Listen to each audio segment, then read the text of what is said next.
Hello, hello. Happy Friday. So I am on a little bit later than normal. Today it's about 12:15, but here we are. Welcome to the Career Disruptor Advantage weekly live show. I'm your host, Nicole Andrews, and it is spring break week for us here. So my daughter has been out all week. We've been trying to do activities. I had to run out today for something else.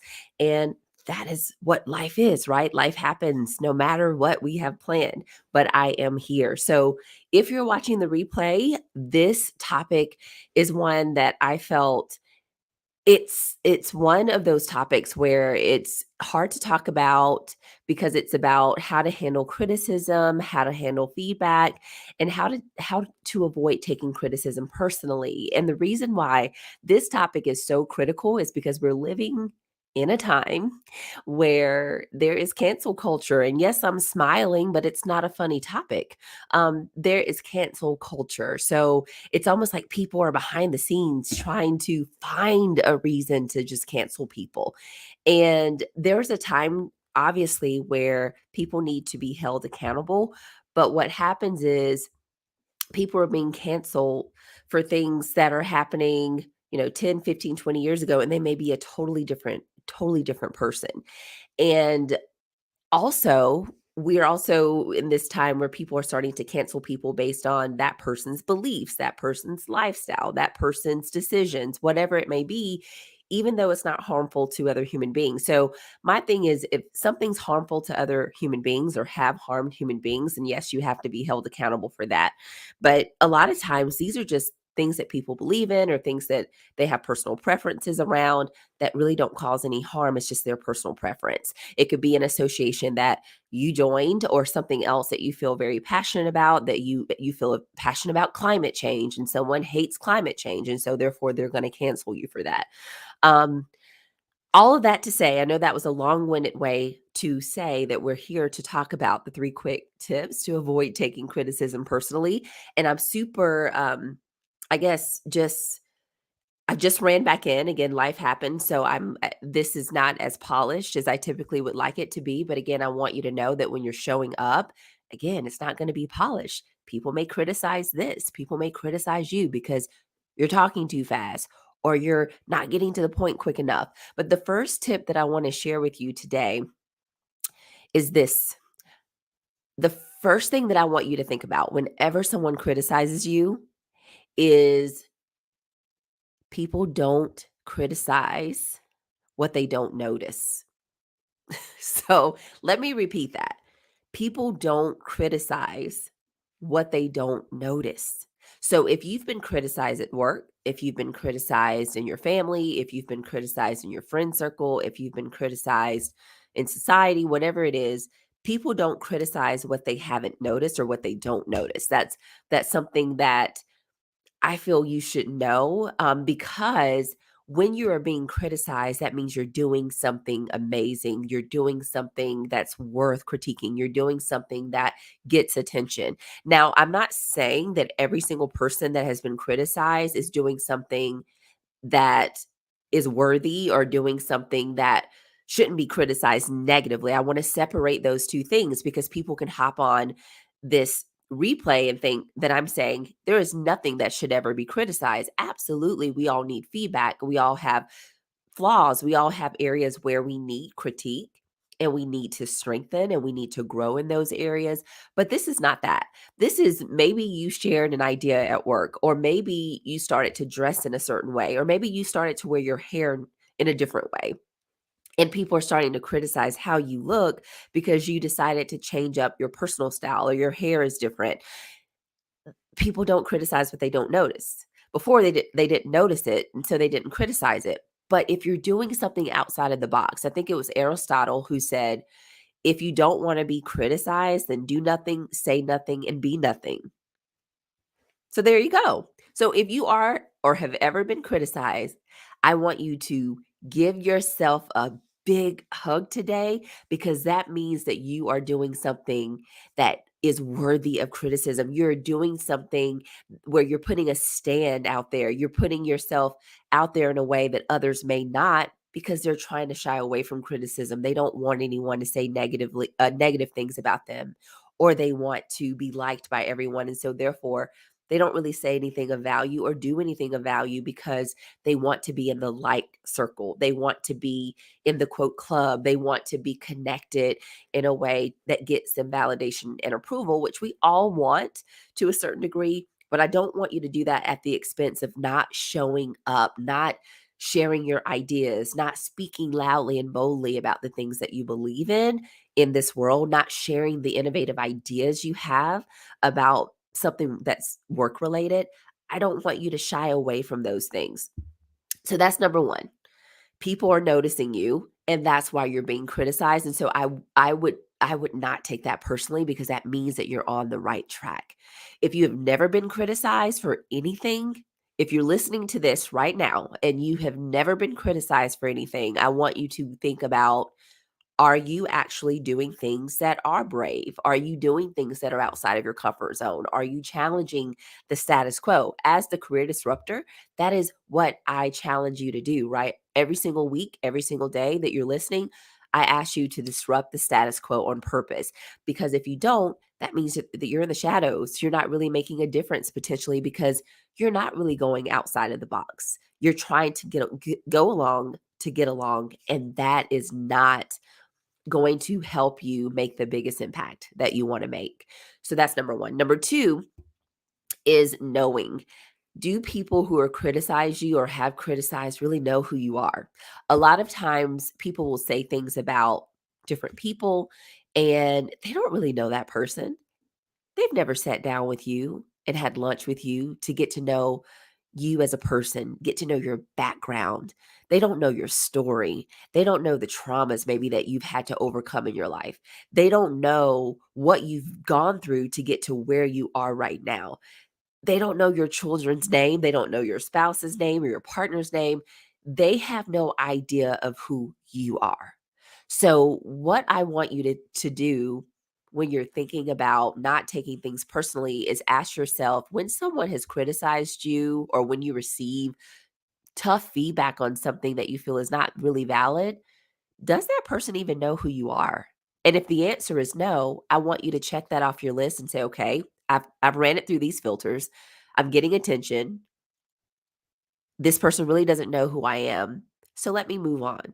It seems so easy to say, but when you start to practice those things, if someone says something about me specifically to someone else, or something about my show, and I haven't heard anything, so I don't know if people have, so I'm not speaking from experience there, but there have been criticisms.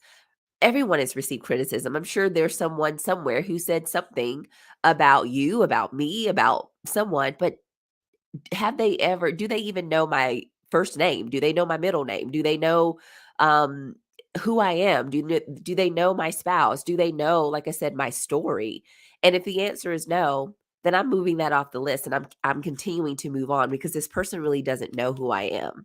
They're going off of hearsay, or they're going off of what they think my reputation is, or what someone else has said, based on their interaction, who also probably doesn't really know me. So again, I have never had that. Most people come and they're like, "Oh, we've heard great things," or "We've heard this." But again, I'm sure that's not the case for everybody who knows me, right? So I can't get stuck in this pattern of, gosh, why should I even do this live show? Should I even put myself out there? Should I even talk about my experience or my perspective? Will people even care? Because if I get caught up there again, I'm not going to have the impact that I know I can have, even for one person in this world. I'm not going to have it. So I have to, in order for me to do this show this year, that was one of the stretch goals for me, was to just show up and show up even more. And so hopefully, if you're following me, leave comments. Let me know how you're liking the show. If you have specific topics that you want to hear about, please let me know what those are. But that is really, really the big thing that I want you to think about. The other piece that I want you to think about is this: the third and final piece to criticism is the intent. The intention of the other person is critical. Does this person have your best interest in mind? Does this person have the best intent when they're speaking of you, when they're sharing something about you, when they've criticized you for something that you're doing or something that you're trying to do? Does this person have your best interests, or are their intentions good? Sometimes we let people stop us and we give up in our tracks because someone said something negative about us when 1,000 people have said something positive about us. Um, and we just stop. We give up. We say, "Oh, gosh," you lie in bed for days because you don't want that criticism. That one person who said something hateful or negative about you has literally stopped you in your tracks. So I want you to think about, is this person's interest good? Are their intentions good?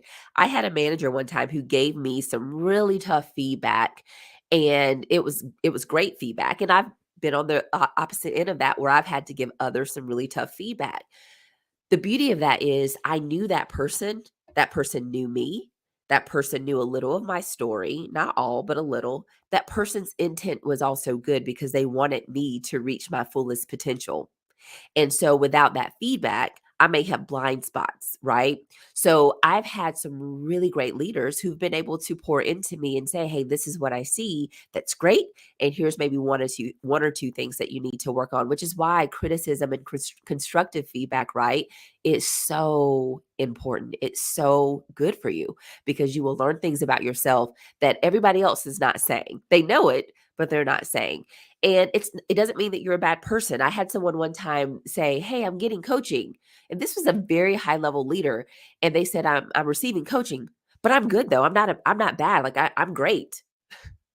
And they literally, I was shocked because they were reassuring me that, "Hey, there's nothing wrong with me though, but I'm receiving coaching." And I said, "Actually, I think coaching is a great thing. It's the best thing that anyone can do for themselves is find themselves a coach who can hold a vision of yourself and your potential when you have those doubts, when you have those days where you don't feel like you're making traction, that you're not getting anywhere, that you're stuck and you don't really know what your next step is. You have someone with a different perspective who can pull out things in you, ask questions, who can go a little bit deeper than maybe you can on your own, and also hold you accountable from week to week." So I'm a big believer in coaching. But again, I don't think it means that you're bad or that you're broken because you're receiving coaching or even counseling, which is totally different, right? So, what I want you to take away from this short live today is people don't criticize what they don't notice. So if you're being criticized, people are noticing you. Good job. Get some more critics. I love that because that means that when you have a lot of critics, you're getting that attention. People are noticing you. So get more. Get even more. I know that's opposite of what you would hear, but again, this is a Career Disruptor Advantage show. Number two, I want you to think about, do they know you? And if the answer is no, I want you to quickly move on. They have no idea who you are. They've never sat down with you. They don't know you on a personal level. So move on. Number three is, do they have the best intentions for you? Are they saying things to do you harm? Are they saying things that could actually sabotage you inside of the workplace to other people or sabotage you outside of the workplace? If so, then their intentions are wrong and that will never, that's bad karma. I'm just going to say it. It's not good when people do things to intentionally sabotage you, especially when they know your heart and they really understand your story and where you're coming from. They would not criticize you to harm you or sabotage you. They would come to you and speak to you about things. They would talk to you about the things that they have, not criticize you behind your back. Their intentions aren't good. It's harmful. So those are the three things that I want you to think about the next time you receive criticism. And if you can answer, yes, their intentions are good. Yes, I'm being noticed and more people, I'm getting attention. And yes, also, I know that this person knows me. Then maybe you can do something with that criticism in order to take action on it, to improve, to grow, to evolve as a person. So I hope that helped you today. And this is my trends week. So quickly, cancel culture is a trend that's been happening over the last few years where people are just afraid to say anything. And I really want you to think about, how can we live in a world where, I mean, everyone's walking on eggshells because they don't want to say the wrong thing. They don't want to insult anyone, or maybe the opposite. Someone is just waiting to be insulted so they can say something, or waiting to be offended so they can say something. And I just feel like that's no fun. That's not fun. We don't, the world has gotten so tense, so serious. There's so many things that are happening that can make us all cry on the inside, on the outside, that we just want to run into our shells. But I just want someone listening today to remember that when you are showing up as you, when you are thinking about how you can make a big difference in this world, that your value, don't let someone put a price or a value on who you are, or put your value at stake because they're trying to cancel, they're trying to sabotage, they're trying to criticize. If you have something that you're going for, or that you're trying to something that you're trying to join, something that you're trying to do, keep going, because you're going to prove, if you keep going and you can get past that criticism and that trend of the cancel culture,